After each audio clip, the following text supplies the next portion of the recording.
Olá pessoal, sou o professor Fernando, esse é o canal Conexão Matemática e hoje nós estamos aqui para mais uma aula, né, na continuação das aulas, né, sobre dízimas periódicas. Né? Na última aula nós falamos sobre o que é uma dízima periódica, como identificar um período, os tipos de dízima, no caso simples e composta, e como encontrar a fração geratriz de uma dízima periódica simples, certo? Na aula de hoje vai ser um pouco mais rápido. Eu vou mostrar a vocês de uma maneira bem prática como encontrar essa fração geratriz de uma dízima composta, certo? Então, gente, dando continuidade ao nosso conteúdo, nós vamos para a segunda aula de dízimas periódicas.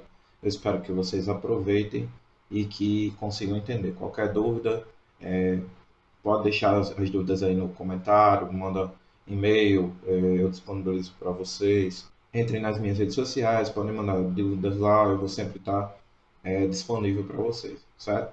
Quem não assistiu a primeira aula, vou deixar um card aqui agora, para vocês assistirem lá, assistem a primeira aula, depois volta para cá e vamos aprender um pouco mais de matemática comigo, certo? Então, qual a diferença de uma dízima periódica simples para uma composta? Na dízima periódica simples, o período ele inicia logo após a vírgula.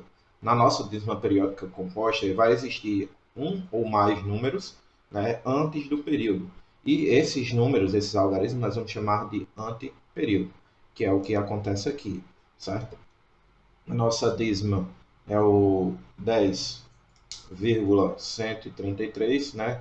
Claramente no 10,133 o nosso 3 é o período, e esse 1 que vem no pós-vírgula, né, antes do nosso período, é o que nós vamos chamar de anteperíodo. Mas beleza, Fernando. Existe muita diferença entre encontrar uma fração geratriz de uma dízima periódica simples para uma composta? Não. Eu vou mostrar uma maneira prática mesmo, gente. Não tem erro. E é melhor, para quem aquela galera que vem aqui nas aulas descobrir macete, coisa parecida, essas ideias elas têm um valor equivalente ao um rigor matemático mais, vamos dizer assim, mais aguçado, certo? Então vamos lá. Como é que a gente poderia fazer isso? Vamos entender, né, quais exemplos nós teríamos de uma, uma dízima periódica composta, certo? Então, por exemplo, menos 3,12555, né? Aqui seria um exemplo de dízima periódica composta. Notem que o nosso período aqui é só o número 5 e que nós temos como anteperíodo o número 12. É importante a gente conseguir identificar esses termos e separá-los, porque essa identificação vai facilitar na hora do cálculo do encontro da fração geratriz, certo? Outro exemplo seria 5,3, 25, 25, 25, certo? Aqui seria outro exemplo de dízima periódica composta. Nós temos aqui o 3 como um anteperíodo. Veja que o anteperíodo vai vir sempre no pós-vírgula, após a vírgula, né? E só que não vão seguir aquele padrão. Notem que o padrão de repetição aqui é 25, 25, 25, certo? Então, claramente, o período da nossa dízima aqui é o 25 e o anteperíodo seria o 3, ok? Então, a gente tem que fazer essa leitura muito minuciosa, a gente tem que ter muito cuidado, são pormenores, aqueles detalhezinhos que fazem toda a diferença. Então, vamos falar da fração geratriz.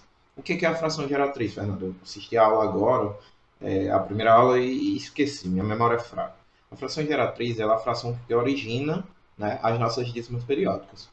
Aí, por que eu tenho que estudar isso? Ó, vejam bem, todo número racional ele pode ser escrito na forma de fração, certo?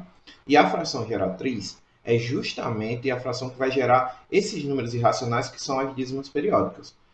Os outros números racionais eles são finitos, certo? E as dízimas periódicas são infinitas. Não tem como você fazer uma representação de uma fração decimal, por exemplo, certo? Então é importante que nós saibamos encontrar essas frações geratrizes, porque elas seguem normalmente um padrão das dízimas periódicas. Então, como primeiro exemplo, nós vamos encontrar a fração geratriz daquela dízima periódica composta que eu coloquei logo no início da aula, ok?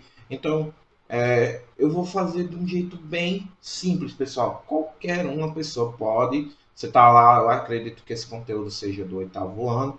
Você está lá no 8º ano e eu quero falar sobre fração geratriz. Aí eu vou usar esse método, que é bem simples, ok? Então a gente tem mais 10,133, certo? Falei logo agora há pouco que é importante a gente identificar, né? Nós temos o mais 10 aqui, que é a parte inteira, né? É importante essa parte inteira. Nós temos o 1, que vai ser o anteperíodo da nossa dízima, e temos o 3, que é o período da dízima, certo? É importante a gente separar isso, beleza? Olha, os cálculos são muito simples, certo? Se a gente seguir uma linha de raciocínio. Eu não vou utilizar um rigor matemático muito, vamos dizer assim, cabuloso com vocês. A ideia é saber fazer, certo? Claro, entendam que por trás disso aí a gente tem um sistema, a gente tem todo aquele rigor de utilizar variáveis, fazer as operações, certo? Mas não é necessário. Se, por exemplo, eu estou num concurso público, vou fazer uma prova de um concurso público e tem uma questão que tenha dízima periódica, eu não preciso fazer todo o sisteminha bonitinho, eu só preciso marcar a alternativa correta. Se for, claro, uma alternativa for uma prova objetiva. Nesse caso aqui, a gente vai fazer, vou andar, vamos dizer assim, com a vírgula, né? Que, de maneira que seja conveniente para mim, certo? Então, nós temos dois processos de andar com a vírgula, certo? Andar entre aspas. Eu tenho a minha dízima periódica, eu vou fazer dois passos. O primeiro passo, eu vou andar com a vírgula até terminar o anteperíodo, certo? Eu vou mudar a posição da vírgula para o final. Depois que terminou o anteperíodo, eu boto a vírgula lá, entre o anteperíodo e o período da nossa dízima, certo? Então, o que é que vai acontecer com o nosso número aqui? Ele vai passar a ser, ó, 101,333, certo? Então, esse é o primeiro passo, eu vou chamar de 1. O segundo passo é fazer a mesma andar com a vírgula, só que passando o primeiro período da nossa dízima. Então, o número que representa o período, eu vou andar o primeiro entre eles, certo? Só andando para a direita, nesse caso aqui. Então, que número forma? Nós temos aí 1013, né, vírgula 333. Ok? Aí, isso aí eu vou chamar de 2, tá bom? Pronto. Essa, para mim, eu acho que vai ser o que mais vai confundir a cabeça dos alunos, certo?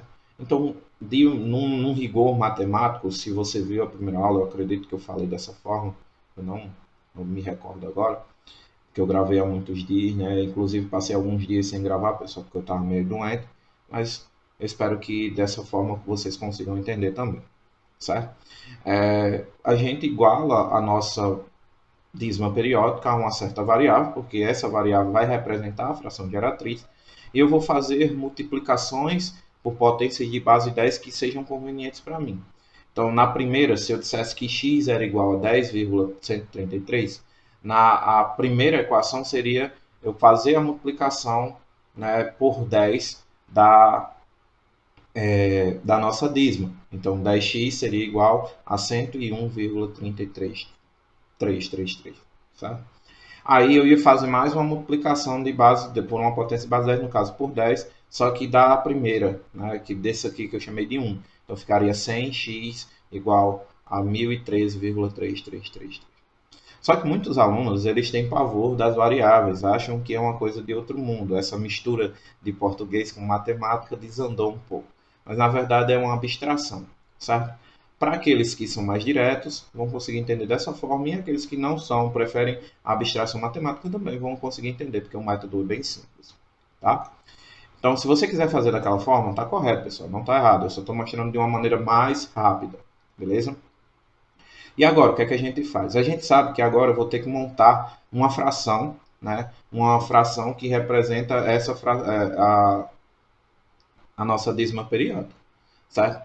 Aí, gente, nosso número racional, na nossa fração, ele tem que ser escrito por dois números inteiros.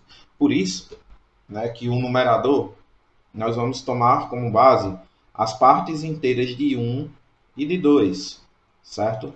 eu vou fazer a diferença entre esses valores, sempre da segunda pela primeira, tá certo? Fernando, se for negativo, vai ter que colocar o menos do próprio número. Como o nosso 10,133 é positivo, o restante também ficou positivo. Então, nossa fração geratriz no numerador, eu vou fazer a diferença de 1013 por 101, certo? No denominador, nós vamos seguir o mesmo padrão de uma dízima periódica simples. Para cada elemento do meu período, eu vou colocar um 9. Como é só o número 3, eu coloco só um 9. E agora, vocês viram que a gente tem tanto o período quanto o anteperíodo. Então, esse anteperíodo, identificá-lo vai servir agora, nesse momento. Para cada algarismo do anteperíodo, eu vou colocar um zero. Então, se tiver dois algarismos, eu vou colocar dois zeros após colocar os noves, certo? E já vai matar o denominador. Agora a gente faz a diferença aqui em cima. Isso aqui dá 912 dividido por 90. Essa fração aqui, se vocês forem fazer essa divisão, vai dar justamente mais 10,13333. Só que, gente, sempre que vocês estiverem trabalhando com fração, procurem utilizar a forma irredutível, certo? Façam dessa forma. Por que, Fernando, a gente tem que usar a forma irredutível? A forma irredutível é a forma mais simples de se representar uma fração, certo? E a matemática, ela prima por essa simplicidade. Eu não estou dizendo que é fácil, eu estou dizendo que é simples. Quanto mais simples, melhor, certo? Como diz o ditado, menos é mais. E nesse caso, embora um paradoxo, simplificar a nossa fração, ela vai dar uma ideia mais concreta do que a gente está trabalhando, certo? Para um entendimento, para você ter uma noção de valor, tá bom? Ah, Fernando, mas eu queria só encontrar uma fração geratriz, não especificou, não é uma atividade, meu professor passou essa atividade para mim e ele não pediu nada, ele só pediu uma fração geratriz. Então, essa daqui se encaixa? Se encaixa, não tem problema nenhum. Agora, por exemplo, numa prova de concurso público, não vai aparecer esse 912 sobre 90. Você diz por quê? Porque os caras, eles preferem a fração geratriz na sua forma irredutível. E é até um bom costume, gente. Vamos fazer isso, é como escovar os dentes, tomar banho, né, passar desodorante. São bons costumes que a gente utiliza. E em matemática, a simplificação de uma fração também é. Então agora, gente, o que é que eu vou fazer? Eu vou simplificar aqui por 2. Uso os critérios de divisibilidade. Em breve teremos aula a respeito disso. Então, aqui dá 456. Embaixo dá 45. Aí você diz assim, pronto, Fernando, acabou. Não, não acabou. Existem ainda, né, você só vai fazer essa simplificação até ficar na forma redutiva. Então, eu vou fazer novamente. Só que agora eu vou fazer simplificar por 3, numerador e denominador. 456 dividido por 3 dá 152. E 45 dividido por 3 dá 15. Agora sim. Agora a nossa fração está simplificada. Certo? E para quem vai fazer a divisão, você vai ver que vai dar exatamente esse valor. Belezinha? Então, gente, é isso. Eu espero que vocês tenham entendido. Qualquer dúvida, coloque aí nos comentários. E eu espero ter ajudado a quem está procurando esse conteúdo. Beleza? Até a próxima aula. Tchau, tchau.